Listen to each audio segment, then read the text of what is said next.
Seadogs, otherwise known as the Pyrates Confraternity.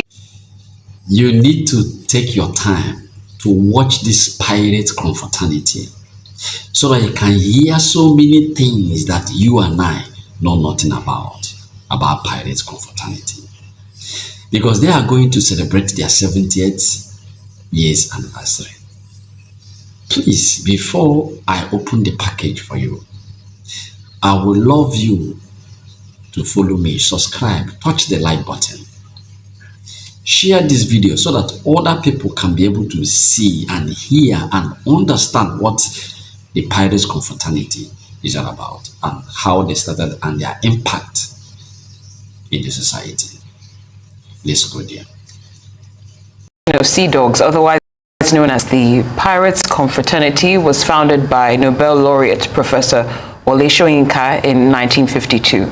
In the course of time, the movement had gone through several transformations even beyond the borders of Nigerian universities and continues to play a peculiar role in the lives of those who have experienced its activities. Members of the group are here in Lagos for the grand finale of its 70th anniversary. Now, as part of that celebration, a stage play, Wheels of Justice, which is the latest from the stables of Professor Wole Soyinka, will be staged at the Ajiprecito Hall of the Muson Center on Saturday, November the 18th. And for greater insight into everything that's been planned, we're now being joined here by Abiola Owoaje, who is the capone of National Association of Seadogs of the Pyrates Confraternity.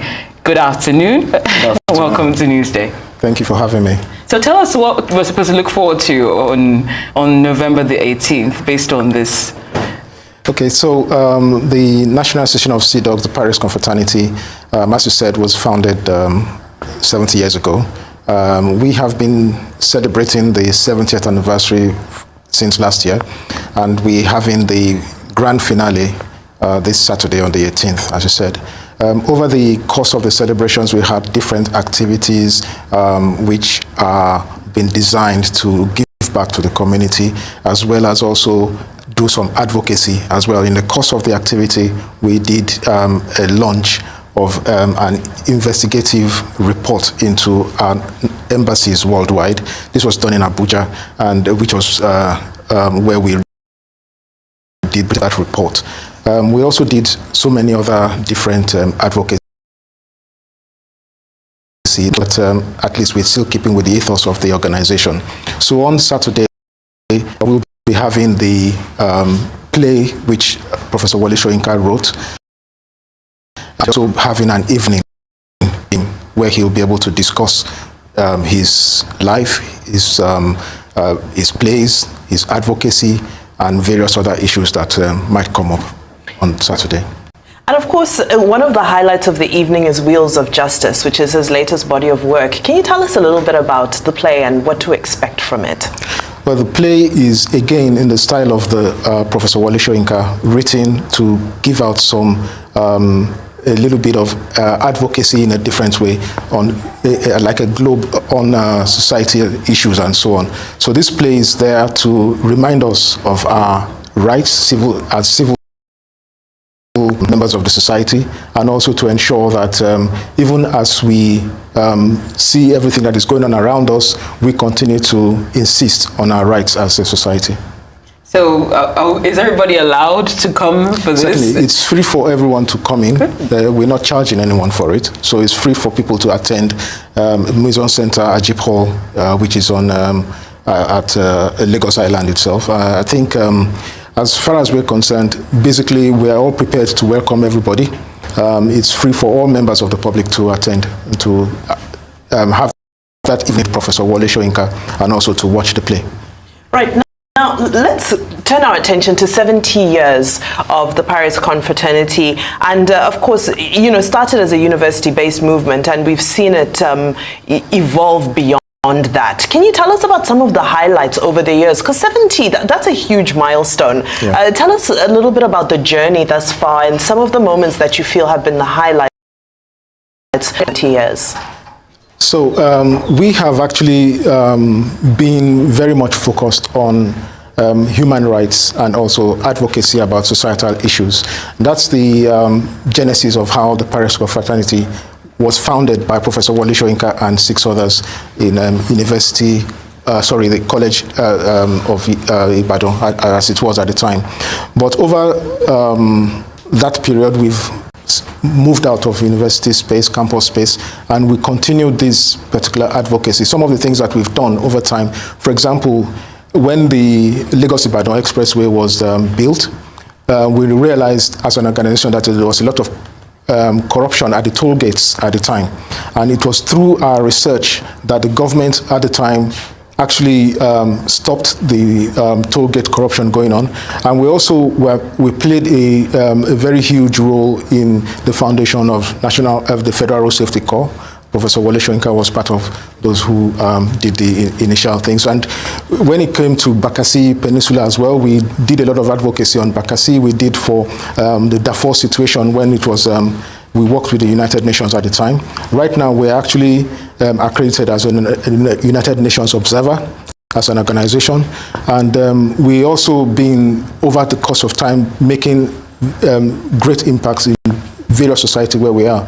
We exist on not only in Nigeria here, we're also in Europe, we're in the US, we're in Canada, we're in Japan, we're in Australia, we're in different countries all across the world where we continue to provide advocacy to the people. Of course, I'm not a member of your confraternity, but I'm just wondering, do you see it? Do you see yourself collaborating with like-minded groups to, tackle the issues for which you're passionate in the near future, expanding in that regard? Certainly. Part of our own modus is actually to work with like minds. And over time, we've actually worked in partnership with EFCC and also with ICPC, where we did projects with them. There's even one of the works that we did, which we did report on the corruption that is going on when the people were being asked to sign up for national identity cards. And it's on the basis of that investigative report that we did, we handed it over to the security agencies, and they then arrested so many people on that regard. So we do collaborate with other civil societies on this in the course of the advocacy that we do. Right, now in sitting down having a conversation with Professor Wole Soyinka during the event, there's so many things that come to mind. One of my questions is, of course, we saw in the last election, he was extremely vocal and visible throughout the process. Will we be expecting any review of how the process, because we haven't heard much on him concerning the election itself since it concluded? That's number one. Secondly, will we be expecting any conversation about the state of the nation as it currently stands as part of this engagement? And of course, as part of what the confraternity stands for in terms of advocacy and ensuring that there is a free, fair and peaceful environment within Nigeria and within the areas where the confraternity operates? Surely. As we all know, Professor Wole Soyinka is not someone who would shy away from speaking his mind on political issues or societal issues, humanitarian issues, and so on. And as far as the evening with him is, there's always the opportunity for people to ask questions based on whatever areas that they feel that they need some clarifications on or some more information, or they even want his perspective on different issues. So I'm fairly certain that, yes, he would be able to speak about recent events or past events or even his past activities as a very vocal and active